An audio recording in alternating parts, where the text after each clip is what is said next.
শুভ মাতৃদিবসের শুভেচ্ছা সকল মাকে।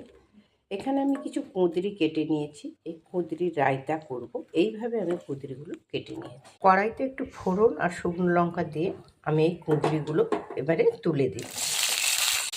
স্বাদ মতো নুন দিয়ে ঢাকনা দিয়ে আমি নাড়তে থাকবো কুঁদরিগুলো যতক্ষণ না নরম হয়ে যায়।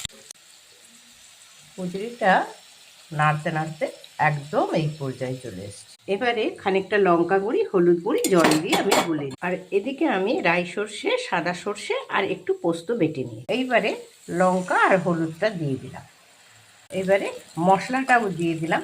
আমি সাধারণত এই ভাজাতে পেঁয়াজ পছন্দ করি না, আপনারা যদি পছন্দ করেন দিতে পারেন। এবারে দুটো কাঁচা লঙ্কা ছড়িয়ে দিলাম। আর গা থেকে দেখুন তেল ছেড়ে এসছে, মানে আমাদের রান্না প্রায় কমপ্লিট। আমার কুঁদরির রায়তা কিন্তু তৈরি। এভাবে একবার বানিয়ে দেখুন।